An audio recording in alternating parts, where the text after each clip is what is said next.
Let's continue with the past paper questions of mensuration. ठीक है, question number 42 से मैं स्टार्ट कर रहा हूँ। ठीक है, I am going in the reverse order now. Last वाले क्वेश्चन थोड़े मुश्किल होते हैं, तो पहले हम वही क्वेश्चंस कर लेंगे। ठीक है, the diagram shows a solid cone with a height of 15 centimeters and a radius of 6 centimeters. Show that the slant height of the cone is 16.2. देखो जरा बेटा, टेंशन यहाँ पर रखेंगे सब लोग। स्लांट हाइट क्या है? 16.2 है। ये हमारी लेंथ 15 है। पाइथागोरस थ्योरम लगा लेंगे हम जल्दी से, अटेंशन। ठीक है, अब इसका आंसर क्या आएगा? 16.2। उन्होंने खुद से बोला भाई ये है कि ये शो करना है कि ये आंसर है। ठीक है, second part, calculate the total surface area of the cone. Cone का total surface area, what is the formula for total surface area? Formula sheet में देखें, total surface area. Total surface area क्या होता है? टू टोटल सरफेस एरिया होगा pi r l plus pi r square. बेटा आप लोग देखकर बता दें मुझे, लेकिन जवाब देंगे, ऐसे खामोश नहीं बैठे रहेंगे। मैंने आप लोग को बोला ना कि फॉर्मूला शीट को फोल्ड करके रखें। जब भी मैं पूछूंगा तो फॉर्मूला आपने देख के बताना। एग्जाम में आपको फॉर्मूला शीट मिल जाएगी, लेकिन आप देख देख के मुझे बताएंगे फौरन से। हाँ, अगेन वही बात, सारे फॉर्मूलाज नहीं है तो मैं आज फॉर्मूला शीट भेज दूंगा ग्रुप पर कि ये फॉर्मूलाज मिलेंगे, इसके अलावा याद करना है। ठीक है, बेसिक बेसिक वाले नहीं होंगे उसमें, स्क्वायर रेक्टेंगल ट्राइंगल ये नहीं होंगे। ठीक है ना, आसान आसान वाले। Pi r l, pi r radius क्या है? 6 है, और एल क्या है? स्लांट हाइट है 16.2, plus pi r square, pi into 6 का स्क्वायर। बताएं क्या आंसर होगा? क्या आंसर होगा? 404.32। क्या है, सेंटीमीटर है या मीटर है? ये है सेंटीमीटर स्क्वायर, क्योंकि सरफेस एरिया ना, एरिया में स्क्वायर आता है। अगर राउंड ऑफ करना चाहो थ्री सिग्निफिकेंट फिगर्स पे, जो जाएगा 404 बस। चलें, लेट्स मूव फॉरवर्ड, आगे चलें। Calculate the volume of the cone, part C. Calculate the volume of cone. Volume of cone का फॉर्मूला क्या होता है? बताएं, what is the formula for volume? 1/3 pi r square h. 1/3 pi r square h. Pi r square, radius कितना है हमारा? 6 है, square into height क्या होगा? बताएं, वॉल्यूम क्या है? यस,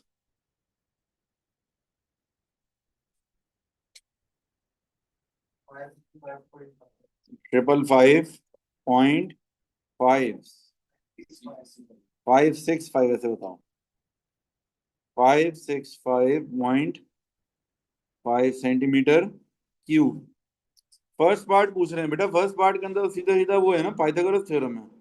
देखो ये 6 है, ये 15 है, दो साइडें पता है और तीसरी साइड निकालनी है, तो पाइथागोरस थ्योरम लग जाएगा ना। H square is equals to o square plus a square. थोड़ा सा जाग जाए भाई, आप लोग एक्टिव हो जाएं। आई अंडरस्टैंड कि सब रोजे में हैं, लेकिन मैं भी रोजे में हूँ। ठीक है, तो मुझे फील होना चाहिए कि सामने जो लोग हैं वो इंसान जिंदा हैं और जीते जागते हैं। कोई जो है कहते हैं, मैं स्टैचूज को नहीं पढ़ा रहा हूँ। रिप्लाई करेंगे आप लोग फौरन फौरन से, शाबाश। पार्ट डी पर आ जाते हैं। The cone is made from wood. The mass of 1 metre cube of wood is 560 kgs। Calculate the mass of the cone in grams. ये जो कोन है, ये पूरा कोन किस चीज से बना हुआ है? वुड से बना हुआ है। ये आंसर गलत बताया किसी ने, मुझे भी फीलिंग आ रही थी कि जानी पहचानी फिगर नहीं लग रही। बी का क्या आंसर है? तो बोल क्यों नहीं रहे आप लोग? तक ये तो किसी स्टूडेंट ने बताया कैलकुलेट करके, तो मैंने मान लिया। 418। इसीलिए दो तीन लोग बताया करें आंसर, ताकि वेरीफाई हो जाए। कैलकुलेटर चलाने में भी बहुत से लोग मिस्टेक कर देते हैं। 418 पॉइंट, छोड़ दो उसको, 418 centimetre square. Three significant figure से फाइनल आंसर देना होता है। ठीक है, बाकी ये वाला तो ठीक है ना, 565.4, इसको भी छोड़ दो, सेंटीमीटर क्यूब। राउंड ऑफ कर दो थ्री सिग्निफिकेंट पर। लास्ट पार्ट में बोला हुआ था cone is made from would.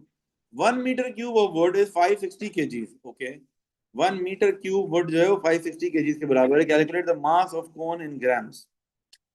देखो बात ये, कोन किस चीज से बना हुआ है? Would say. मीटर क्यूब बोला, मीटर क्यूब का मतलब वॉल्यूम निकालना पड़ेगा। कौन का वॉल्यूम पता है हमें? ये रहा, कौन का वॉल्यूम है ये। अच्छा, अब हम ये देखेंगे कि ये जो है ना, क्या कहते हैं, 1 मीटर क्यूब, और हमारा जो वॉल्यूम है वो किस में आ रहा है? सेंटीमीटर क्यूब में। मुझे एक बात बताओ, 1 metre is equals to 100 centimetre होता है? सब है ही है, क्यूब ऑन बोथ साइड्स करना पड़ेगा। तो 1 metre cube is equals to 100 का क्यूब क्या हो जाएगा?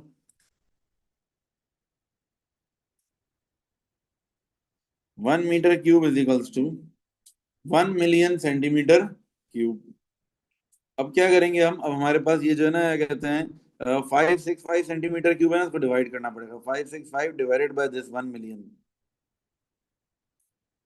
अब जो आंसर आएगा वो हमारा क्या हो जाएगा? केजीज में आंसर आ जाएगा, लेकिन हमें आंसर जो देना है वो ग्राम्स में देना है, तो मल्टीप्लाई बाय 1000 भी हो जाएगा। मल्टीप्लाई बाय 1000 भी हो जाएगी, आंसर देना है ग्राम्स में। तीन जीरो कैंसिल हो गए। 0.565 ग्राम्स। ठीक है, आई रिपीट वंस अगेन। देखो, इन्होंने हमसे जो आंसर पहले निकलवाया है ना, वो क्या निकलवाया? डिवाइड बाय 1 मिलियन से किया है। तो मतलब हमारा जो आंसर आ रहा है वो किस में आ रहा है? केजीज में आ रहा है। केजीज में आएगा आंसर जो हम निकालेंगे तो। ठीक है, 1 metre cube is equal to 560 kgs है। ठीक है, अब हम क्या करेंगे? अच्छा, एक सेकंड वेट, बल्कि ये 565 है ना, इसको मल्टीप्लाई बाय ये 560 से भी करना पड़ेगा, और फिर डिवाइडेड बाय होगा ये। ये तीन जीरो कट गए, अब आंसर निकालो। मल्टीप्लाई 560 से करना पड़ेगा, क्योंकि 1 मीटर क्यूब में कितने आ रहे हैं? 560 केजी आ रहे हैं ना वेट, तो उससे भी करना पड़ेगा मल्टीप्लाई। आप सब लोग मेरे साथ हैं? फिर से रिपीट कर रहा हूं मैं। देखो, 1 मीटर क्यूब जो है, 1 मीटर क्यूब किसको रिप्रेजेंट कर रहा है? 560। आप कुछ कह रहे हो? यही ना। 1 मीटर क्यूब जो है, किसको रिप्रेजेंट कर रहा है? 560 केजीज को। ठीक है मिशा, आप नेक्स्ट क्वेश्चन से हमारे साथ हो जाना, बिल्कुल ये खत्म होने वाला लास्ट पार्ट है। अच्छा, अब बात ये है कि 1 मीटर क्यूब में कितने सेंटीमीटर क्यूब होते हैं? 1 मिलियन। अगर मैं ये करूं कि ये 565 को डिवाइडेड बाय 1 मिलियन से कर दूं मैं, तो मेरे पास जो आंसर आ जाएगा ये किसके में आएगा? ये मीटर क्यूब में आएगा। बताओ जरा क्या बनेगा? 0.0 बताओ बेटा, क्योंकि बात ये है कि है ना, ये 1 मीटर क्यूब रिप्रेजेंट 560 केजी है ना, और हमारा जो आंसर था वो मीटर क्यूब में नहीं था, हमारा आंसर किस में था? सेंटीमीटर क्यूब में। तो हमें कन्वर्ट करना जरूरी है, दोनों को सेम यूनिट में लाना जरूरी है। मैं इसीलिए एक काम करता हूँ, ये आंसर नहीं निकालता ना, डेसिमल में बहुत ज्यादा आ रहा है ना, ये इसको ऐसे ही रहने देते हैं। अच्छा, लेकिन हमें साथ में क्या करना पड़ेगा? ये 1 मीटर क्यूब किसको रिप्रेजेंट कर रहा है? 560 केजी को। 560 से मल्टीप्लाई करेंगे, अब जो आंसर आएगा ना हमारा, ये आंसर किस में आ जाएगा? केजीज में आएगा। निकालें, निकालें ये। मल्टीप्लाई 560 करके बेटा, फिर से तुम दोनों साथ बैठ गए ना, बातें ही करते रहोगे। ये देखो, मैं बोल भी रहा हूँ तो मुझे भी नहीं देख रहा, फिर भी वो चला अपना लगा पड़ा है। 0.3164 आ रहा है, लेकिन ये किस में है? केजीज में। हमें क्या आंसर चाहिए? ग्राम्स में चाहिए। उन्होंने बोला 1000 से मल्टीप्लाई कर लो। 316.4 grams. This is the final answer. 316.4 अच्छा भाई, नेक्स्ट क्वेश्चन देखें जरा। This question, the shape ABCDEFG is made from two squares and a right angle triangle. Okay, इसमें क्या है? दो स्क्वायर है, एक ये स्क्वायर है 12 मल्टीप्लाई बाय 12, और नीचे राइट एंगल ट्राइंगल, एक राइट एंगल ट्राइंगल है। अच्छा, ये 12 है, ये भी 12 होगा, ये भी लेंथ क्या होगी? अच्छा, क्या हम ये वाली लेंथ निकाल सकते हैं? ये राइट एंगल ट्राइंगल है, तो पाइथागोरस थ्योरम लगा लें। क्या होगा? H² is equals to O² plus A²। 15² is equals to 12² plus, इसको कुछ भी रख लो, X², यहाँ से X निकाल लो। 225 minus 144 is equals to X²। Square root on both the sides. Solve करें, क्या आंसर आएगा? 9 आ गया। अच्छा भाई, इसका मतलब है ये लेंथ क्या हो गई हमारी? 9। अच्छा, अब ये नीचे वाला जो स्क्वायर है, इसका भी अब टोटल लेंथ ऑफ AG बोला हुआ है। अगर ये लेंथ 9 आ गई तो ये चारों लेंथ 9 होंगी, बिकॉज ये भी स्क्वायर है। सही है। आई रिपीट वंस अगेन, हमने ये वाली लेंथ निकाल दी है 9। अगर ये 9 है तो ये चारों की चारों लेंथ क्या होंगी? 9, क्योंकि ये स्क्वायर है। बोला हुआ है ना क्वेश्चन में, टू स्क्वायर्स। ये स्क्वायर है, ये भी क्या है? स्क्वायर। स्क्वायर की तो चारों साइड बराबर होती है ना। स्क्वायर की चारों साइड बराबर होती है ना, पता है ना? स्क्वायर की चारों साइड नहीं पता बराबर होती है? क्या बात कर रहे हो बेटा, तबीयत ठीक है? हाँ भाई, जो रेक्टेंगल होता है उसकी क्या होती है? ये दोनों बराबर होती हैं, और ये दोनों, अगर रेक्टेंगल में ये 8 8 है और ये फॉर एग्जांपल 4 3 3 है, रेक्टेंगल में ऑपोजिट साइड बराबर होती है, स्क्वायर में चारों बराबर होती हैं। क्या बात कर रहे हो यार? कल मैं अपने बेटे को पढ़ा रहा था 4 क्लास में, उसको भी पता था ये स्क्वायर की चारों साइड इक्वल होती हैं। क्लास 3 के बच्चे को भी शायद पता हो। अच्छा भाई चलें। Find the total area of the shape. अब इस पूरे शेप का एरिया निकालना है, क्या करें? कितने शेप्स हैं इसमें बताओ? 1 2 3, 3 शेप्स हैं। 9 मल्टीप्लाई बाय 9 पहला स्क्वायर हो गया। फिर उसके बाद हाफ बेस इंटू हाइट, दूसरा हो गया रेक्टेंगल। फिर उसके बाद 12 multiply by 12, 81 plus 9 6 54 plus 144। Final answer बताएं। कैलकुलेटर यूज कर लें, पेपर 2 है। 279 सेंटीमीटर स्क्वायर। ठीक है, मेरे साथ साथ आप लोग लिखते भी जाएंगे। आज रोजा लग रहा है तुम्हें? ओके, नेक्स्ट क्वेश्चन पे आ जाते हैं भाई। थोड़ा जाग जाए, मैं समझ सकता हूँ रोजे में आप लोग तो थोड़ा सा जो है ऊपर नीचे हो जाता है, लेकिन थोड़ा सा एक्टिव है बस। Okay, next question. अच्छा, एक क्वेश्चन हमने ये आखिरी वाला छोड़ा था, ये भी करते हैं पहले। Question number 43। A hollow cone has a base radius 6 centimeters and a slant height of 10 centimeters. Radius 6 है, height 10 है, okay.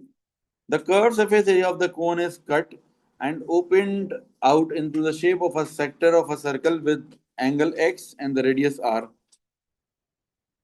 Write down the value of r. कैसे निकालें, क्या करें? देखो, हुआ ये है कि इन्होंने इस कोन को खोल दिया, पूरा खोल दिया। कोन खुल गया तो क्या हो गया? ये पूरा सेक्टर बन गया। जरा ये सोचो, ये जो 10 है, ये 10 यहाँ जाके क्या हो जाएगा? रेडियस बन जाएगा। जब ये ओपन हो जाएगा, देखो जरा थोड़ा सा। अच्छा अब ये मैंने एक कोन बनाने की कोशिश की है। देखें जरा गौर से। ये कोन है, इसको यूं थोड़ा सा फोल्ड करेंगे ना, ये बन जाएगा कोन।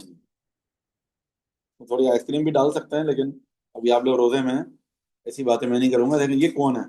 अगर इस कोन को ओपन कर दें, ओपन करेंगे तो क्या हो जाएगा? ये एक वो बन जाएगा, क्या कहते हैं, सेक्टर बन जाएगा। ये कोन खुल के सेक्टर बन गया। ये जो कोन की ये जो लेंथ है ना 10, ये सेक्टर की लेंथ हो जाएगी, ये रेडियस हो जाएगा सेक्टर का। इस बात को जरा समझो।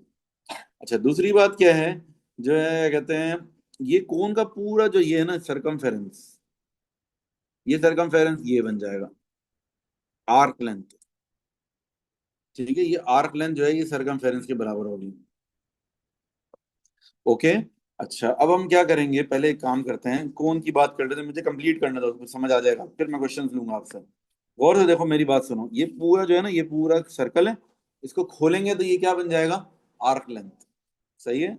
अच्छा, सर्कल का एरिया वो आर्क, वैसे ये सरकमफेरेंस क्या होता है? 2 पाई आर। सही है, 2 पाई आर, मतलब मैं पाई की टर्म्स में रख लूँ 12 पाई। यानी कि मैं कह रहा हूँ ये पूरी आर्क लेंथ किसके बराबर है? 12 पाई के। अच्छा, वैसे आर्क लेंथ का फॉर्मूला क्या होता है? आर्क लेंथ का formula θ/360 multiply by 2 pi r, ये फॉर्मूला होता है। आर्क लेंथ की जगह मैं लिख दूंगा 12 पाई। थीटा, लेट मी फिनिश, पूरी बात सुनो फिर सवाल करना। थीटा की जगह क्या आ जाएगा? x/360 मल्टीप्लाई बाय 2 पाई, और आर की जगह क्या आ जाएगा? 10। अब इस पाए से ये पाए कट गया। ठीक है, इसके बाद ये टू वन जा टू, 6 जा 12। फिर उसके बाद क्या करेंगे?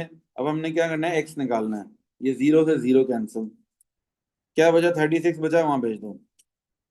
x = 6 मल्टीप्लाई बाय 36, यानी कि आंसर हो गया 216 degrees. This is now complete. अब आप अपना क्वेश्चन कर सकते हैं। शायद आपके क्वेश्चन का आंसर आ चुका होगा मेरे जवाब में। क्या पूछ रहे हो बताओ। एरिया नहीं, सरकमफेरेंस। इसकी जो आउटर बाउंड्री है वो खुल के ये बन जाएगी। ठीक है, तो हमारे पास एंगल आ गया 216, और write down the value of r बोला हुआ है, वो तो 10 है। The diagram show the sector AOB of a circle with center O and radius 6. The angle of the sector is 310 degrees. ठीक है, calculate the total perimeter of the sector. Total perimeter of the sector, ये बड़े वाले circle की बात हो रही है। एंगल, ये पूरा पेरीमीटर चाहिए। पेरीमीटर में क्या क्या आएगा बताओ। एक तो आर्क लेंथ, देखें जरा फॉर्मूला पेरीमीटर ऑफ सेक्टर का फॉर्मूला क्या होता है। ये शाबाश, जल्दी से पेरीमीटर ऑफ सेक्टर का फॉर्मूला देखें। Theta upon 360 multiply by 2 pi r plus 2r। ये फॉर्मूला है जो कि फॉर्मूला शीट में था, आपने देख लिया। थीटा अपॉन 360, थीटा हमारा क्या है 310, अपॉन 360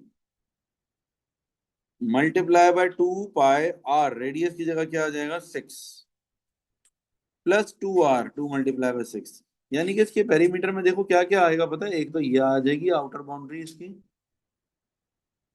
और इसके अलावा ये एक रेडियस और एक रेडियस ये, +2r में 6 और 6 12 ये, और पूरी आर्क लेंथ। सब मेरे साथ हैं। यस, देखें ये पूरी इसकी पेरीमीटर है। पेरीमीटर का मतलब क्या होता है, आउटर बाउंड्री। जब तक आप लोग बोलेंगे नहीं ना बेटा, एक्टिव नहीं रहेंगे। अगर खामोश रहोगे तो बस सोते रहोगे बस। क्या आंसर है, 44.45 centimetres. 44.45 centimetre. Next, calculate the area of sector. Calculate the area of sector.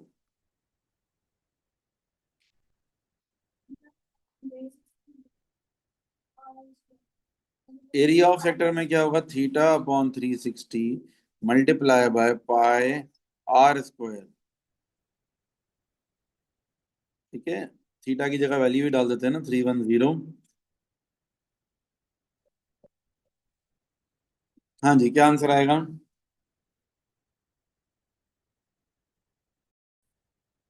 चलिए नेक्स्ट, क्या आंसर आ रहा है, 97.4 सेंटीमीटर स्क्वायर।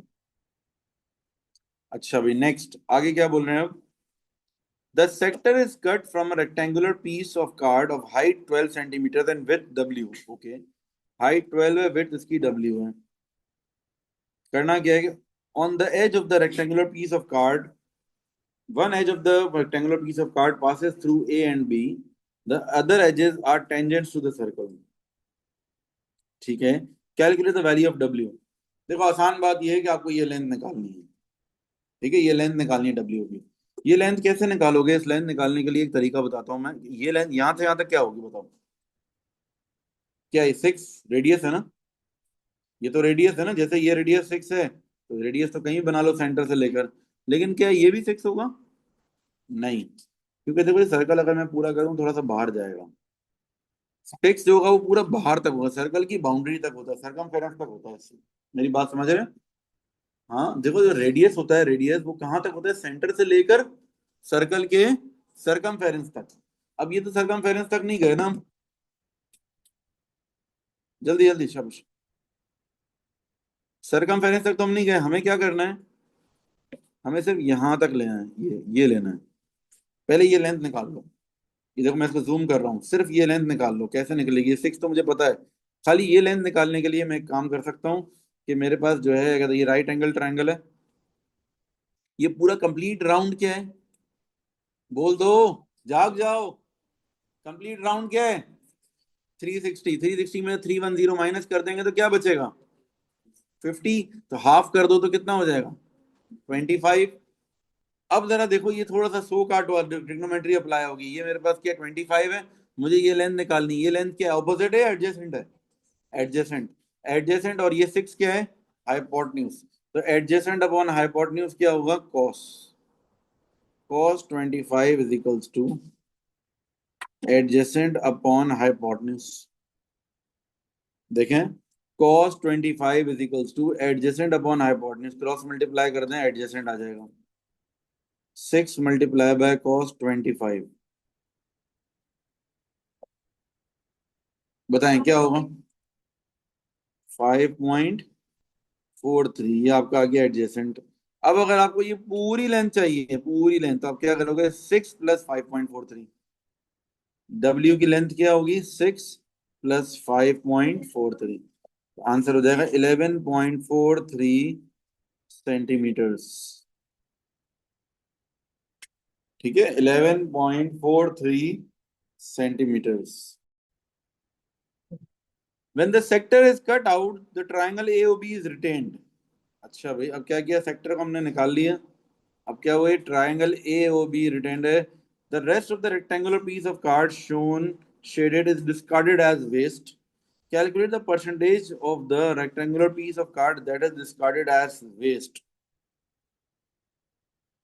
क्या कह रहे हैं देखो, ये कह रहे हैं कि ये जो है ना, कहते हैं हमने सेक्टर को कट आउट किया, ट्राइंगल को हमने इस्तेमाल कर लिया, लेकिन ये जो ग्रे ग्रे है ना, ये पूरा क्या हो गया? डिस्कार्ड हो गया, वेस्ट हो गया। तो निकालो जरा ये ग्रे का पोर्शन कितना है। पूरा मेरा जो एरिया ऑफ रेक्टेंगल में से, area of rectangle minus area of sector minus area of triangle, ये करना पड़ेगा हमें। एरिया ऑफ रेक्टेंगल में से area of sector minus area of triangle भी माइनस। एरिया ऑफ रेक्टेंगल क्या होगा? Length into breadth. ठीक है, लेंथ हमारी 12 है और ब्रेथ कितनी थी? 11.43, minus area of rectangle, area of sector. ठीक है, माइनस कर देंगे area of sector. Area of sector हमने निकाला था ऊपर 97.4, और माइनस कर देंगे area of triangle. Area of triangle के लिए हाफ बेस इनटू हाइट लगा लो, या फिर हाफ ए बी साइन सी लगा लो। हाफ ए बी साइन सी ज्यादा बेहतर है। 6 multiply by 6 multiply by sine 50।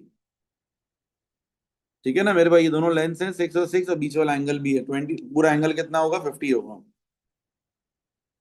यहां से आपके पास आ जाएगा कि टोटल वेस्टेज कितना है। फिर उसकी परसेंटेज भी निकालनी है। पहले मुझे ये बताएं वैल्यू, पहले ये वैल्यू बताएं कि 25 यस 98, तो फिर इसको राउंड ऑफ करेंगे तो ये तो 26 ही हो जाएगा। 26 सेंटीमीटर स्क्वायर, ये हमारा क्या है? ये वेस्ट हो गया। लेकिन परसेंटेज की बात हो रही है, परसेंटेज का मतलब टोटल में से, मतलब 26 या 25.98 डिवाइडेड बाय ये एरिया ऑफ रेक्टेंगल। पूरे रेक्टेंगल का एरिया कितना था? 12 इंटू 11.43 मल्टीप्लाई बाय 100, तो ये आपके पास आ जाएगा परसेंटेज में।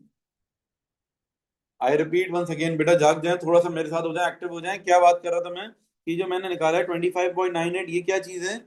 ये वेस्टेज है। और हमें चाहिए कि कितना वेस्ट हुआ है, ये नहीं पूछा है।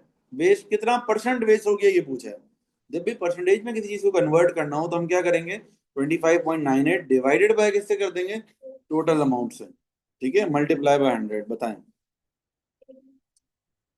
18.94, 18.94%। 39, क्वेश्चन नंबर 39, क्या करना है? Calculate the area of the field. बहुत आसान है। कितने शेप्स हैं इसमें? ये देखो, दो तीन लोगों ने जवाब दिया। कितने शेप्स हैं? 3, वेरी गुड। कौन कौन से हैं? पहला क्या है? पहला triangle, second trapezium, third triangle. बहुत आसान है, एरिया निकल जाएगा। Half base into height, 34 multiply by 40। उसके बाद half into height into sum of parallel side, 40 plus 58। कौन सा नहीं पता? जरूरत ही नहीं है उसकी। ट्रेपीजियम का फॉर्मूला क्या होता है? Half into height. ये 38 हाइट है, और ये दोनों क्या है? Parallel sides. इस लाइन की जरूरत ही नहीं है हमें। उसके बाद नेक्स्ट क्या है? Half multiply by base multiply by height. बताएं क्या आंसर होगा। Calculate the length of BC. Calculate the length of BC. BC की लेंथ निकाल रहे हैं, कैसे निकलेगी बीसी की लेंथ? हाँ, पाइथागोरस थ्योरम से निकल सकती है। अगर मैं एक लाइन बना लूं सीधी, ये 38 हो जाएगा। अच्छा मुझे बताएं जरा, ये क्या होगी लेंथ छोटी वाली? देखो ये 40 है, वो 58 है, दोनों का डिफरेंस हो जाएगा। जरा सोचें, अगर ये 40 है, ये पूरा क्या है 58 है, दोनों का डिफरेंस 18 यहाँ पर आ जाएगा। तो यानी कि अगर हम पाइथागोरस थ्योरम यहाँ पर आराम से लगा सकते हैं, B C square is equals to 38 square plus 18 square, square root on both the side, 42 point. बताएं ऑनलाइन स्टूडेंट्स, आप लोग क्यों आज जवाब नहीं दे रहे हैं? 42.004 है, ठीक है, 42.0 ही हो जाएगा मीटर। ऑनलाइन स्टूडेंट्स के बिल्कुल भी रिप्लाई नहीं आ रहे हैं भाई, जाग जाएं थोड़ा सा। फौरन फौरन रिप्लाई करना है आप लोगों ने। Next, calculate C D E. Calculate C D E, ये निकालना है हमें। एंगल है ये, एंगल दो क्या होगा, ये इसमें सो क्वाट लग जाएगा, टेन थीटा लग जाएगा। Tan theta is equals to क्या होता है? देखो ये मरी, बिल्कुल ही मरी हुई क्लास। अनफॉर्चुनेटली मुझे बोलना पड़ रहा है ऐसे वर्ड्स। बिल्कुल ही ठंडे हो तुम लोग। बोलो भाई, टेन थीटा क्या होता है? शुक्र जाग गए, थोड़ी सी गैरत जागी तुम लोगों की। ऑपोजिट अपॉन एडजेसेंट, यानी कि 58/42, वहां जाकर हो जाएगा tan inverse.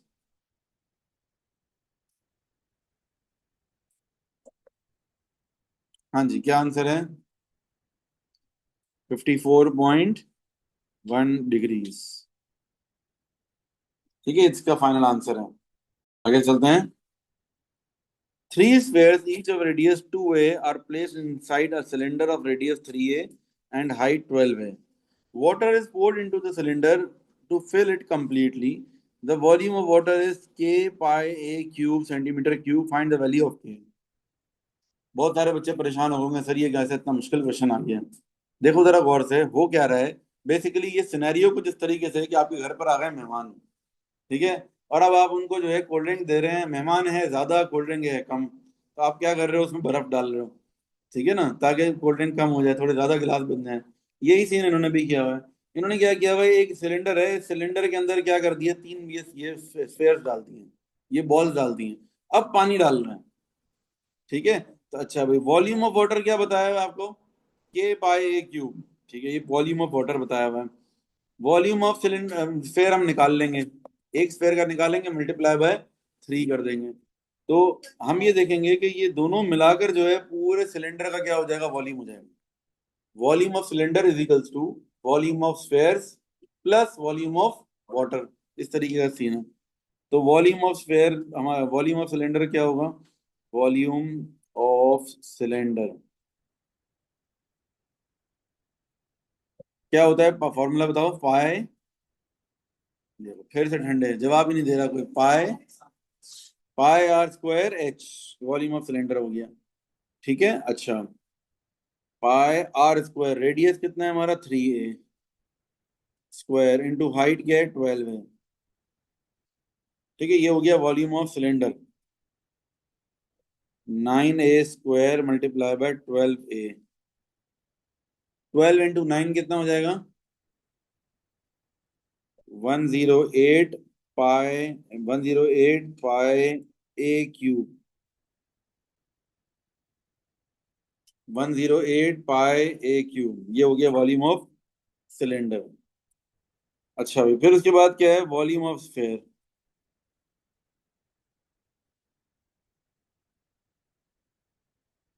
Volume of sphere क्या होगा? 4/3 pi r cube, 4/3 pi r cube, 27a cube, 3 1 जा 3 9 जा, 9 4 जा 36 पाई ए क्यूब। अंदर, अच्छा हाँ ये भी ठीक है, आई एम सॉरी, ये स्फेयर का जो है 3A नहीं है, 3A तो उसका था ना, 3A तो पूरा था, ये वाला वॉल्यूम था, स्फेयर का अलग बताया हुआ है ना उन्होंने, स्फेयर का ये बताया हुआ अलग से, ओके 2A लगेगा, बिल्कुल सही है। 4/3 पाई r क्यूब, रेडियस 2A लग जाएगा। 4/3 पाई, और ये 2 का क्यूब 8 हो जाएगा, और A cube, 8 4 32/3 pi A cube. ठीक है, ये कितना है, ये वॉल्यूम ऑफ स्फेयर, एक स्फेयर का मल्टीप्लाई बाय 3 भी कर देंगे, 3 से 3 कट गया, 32 पाई A क्यूब। ठीक है, वॉल्यूम ऑफ स्फेयर हो गया हमारे पास, तीन तीन स्फेयर्स का हो गया। अब वॉल्यूम ऑफ वाटर चाहिए आपको। वॉल्यूम ऑफ वाटर के लिए क्या करना पड़ेगा, volume of cylinder, volume of cylinder minus volume of 3 sphere, volume of 3 spheres. Volume of cylinder हमारा कितना आया था, 108 पाई A cube, minus volume of 3 spheres, 32 pi A cube. 108 minus 32 कितना होता है? हाँ जी, 108 - 32, कैलकुलेटर ही इस्तेमाल कर लो। वैसे पेपर वन का क्वेश्चन है, विदाउट कैलकुलेटर करना है। 76 पाई A cube, this is the answer. तो 3 का ही निकाला भाई, 32 पाई जो है 3 का ही है। ठीक है, दिस इज द आंसर। हमने अपना आंसर कैलकुलेट कर लिया, अब हमारा इन्होंने भी आंसर कुछ दिया हुआ है, इसका मतलब है के की वैल्यू 76 हो गई। सेम ही तो है, देखो बस के की जगह 76 आ रहा है हमारे आंसर में, तो के की वैल्यू 76 हो गई। A cylindrical tank of height 46 and radius r has a capacity of 70 liters. Find the radius correct to the nearest centimeters. बहुत आसान सवाल है तो। आपको क्या दिया है, वॉल्यूम दे दिया है और आपको रेडियस निकालना है। क्या फॉर्मूला होता है वॉल्यूम ऑफ सिलेंडर का? Volume is equals to pi r square h. ठीक है, volume is equals to pi r square h. अच्छा भाई, वॉल्यूम कितना है हमारा, 70 लीटर्स। अच्छा, हम इसको सेंटीमीटर क्यूब में करेंगे ना, 70,000 हो जाएगा। ठीक है, 1 लीटर में 1000 सेंटीमीटर क्यूब होते हैं। पाई आर स्क्वायर, रेडियस हमें नहीं पता, हाइट पता है 46 है। सॉल्व करें आगे इसको। 70,000 divided by 46 pi is equals to r square, square root on both the sides.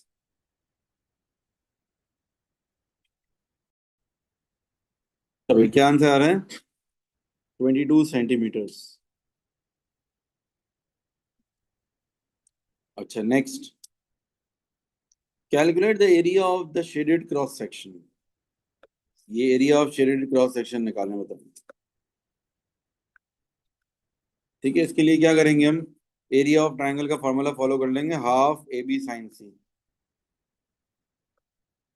Half a b 4 × 11 × sign 125, 18.02, 18 ही कर लेते हैं, 18.0 सेंटीमीटर स्क्वायर। ठीक है, सब मेरे साथ है ना बेटा? Volume of prism, volume of prism का क्या फॉर्मूला होता है, area of cross section multiply by length. Volume is area of cross section multiply by length, यानी कि हाफ, ये एरिया ऑफ क्रॉस सेक्शन तो निकाल लिया ना ऊपर हमने, 18.0, 18.02 ही ले लेते हैं चलो, क्योंकि जाहिर है मल्टीप्लाई बाय लेंथ से भी होगा, ज्यादा बड़ा फर्क ना आ जाए। मल्टीप्लाई बाय 20, क्या आंसर आएगा बताओ? 360, और 0.02 भी तो है ना, पूरा ले लो, 0.02 के साथ देखो क्या फर्क पड़ रहा है। 360.4, तो राउंड ऑफ होकर 360 हो जाएगा। ठीक है, centimetre cube. Now part 3, x निकालना है। एक्स के लिए क्या होगा, बहुत ही सिंपल है ये तो। कौन सा रूल लगेगा इसमें बताओ, साइन रूल या कॉस रूल? सोचें जरा, ट्रिग्नोमेट्री थोड़ी सी अप्लाई करें। हाँ जी, साइन रूल या कॉस रूल, कब लगता है साइन रूल? साइन रूल कब लगता है, जब एक साइड और सामने वाला एंगल पता हो। कॉस रूल कब लगता है, जब दो साइड और बीच वाला एंगल पता हो। यहाँ पर क्या है, एन क्यों लगेगा भाई? क्या हो गया आपको? ये ऑपोजिट एडजेसेंट वाला थोड़ी लगे, राइट एंगल ट्रायंगल में होता है वो तो। ये राइट एंगल ट्रायंगल थोड़ी है, ये तो नॉन राइट एंगल ट्रायंगल है। नॉन राइट एंगल ट्रायंगल में दो ही रूल है ना, एक साइन रूल है और एक कॉस रूल है। ये कॉस रूल लगेगा ना, दो साइड है। देखो, दो साइड्स और बीच वाला एंगल पता है। जब दो साइड्स और बीच वाला एंगल पता हो, इतना तो आप लोग अभी हमने रिसेंटली किया है ट्रिग्नोमेट्री का टॉपिक, ये याद होना चाहिए आप लोगों को। ये बहुत फ्रीक्वेंटली आता है और फ्री के मार्क्स है, सामने सामने सारी वैल्यूज गिवन है, बस अप्लाई करो। देखो, कॉस रूल क्या होता है? A square is equals to b square plus c square minus two b c cos of a. अभी रिसेंटली हमने किया है यार, इस तरीके से तुम लोग भूल जाओगे तो होगा क्या तुम्हारे एग्जाम में? खतरनाक शौक दे देते हो तुम लोग मुझे। मुझे कुछ हुआ ना, तुम लोग जिम्मेदार हो गए उस बात के।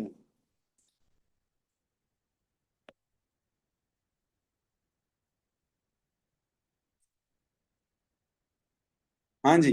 देखो, ऑनलाइन में भी है वो, एडजेसेंट ओवर हाइपोटेन्यूज, भाई राइट एंगल ट्रायंगल में होते हैं ये सब। 13.69 राउंड ऑफ करके 13.7 कर सकते हैं, थ्री सिग्निफिकेंट फिगर्स पे देंगे तो आंसर। ठीक है, सेंटीमीटर, बस सेंटीमीटर्स, क्योंकि ये लेंथ है ना, सेंटीमीटर्स, दैट्स इट। ठीक है, ये आज के लिए इतना ही रखते हैं, अब घर पर आप लोग प्रैक्टिस करें। पार्ट एक और है, अच्छा रुक जाओ, वेट वेट वेट, छुट्टी नहीं हुई है। Calculate the surface area of the prism. मुझे लगा खत्म हो गया question. Surface area of the prism last part है। क्या निकाला अभी हमने? एक्स निकाल लिया ना, ठीक है। सरफेस एरिया की बात कर रहे हैं, बताओ। प्रिज्म के सरफेस एरिया में कितनी साइड है? एक तो ये ट्रायंगल है, ऐसा ही ट्रायंगल पीछे भी होगा। जैसा सामने ट्रायंगल है ऐसा ही पीछे भी होगा। ट्रायंगल का हमने निकाल लिया था एरिया, कितना था? 18 था, मल्टीप्लाई बाय 2 कर दो। दूसरा क्या है? ये हमारे पास सामने की तरफ क्या है? एक रेक्टेंगल है। इस रेक्टेंगल का एरिया क्या होगा? 20 मल्टीप्लाई बाय एक्स। एक्स की वैल्यू 13.7 है।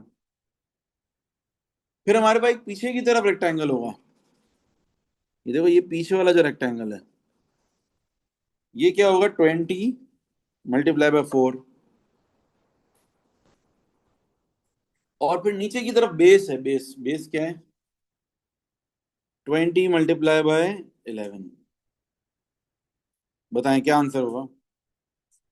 आंसर इज 610 सेंटीमीटर स्क्वायर, क्योंकि ये एरिया है।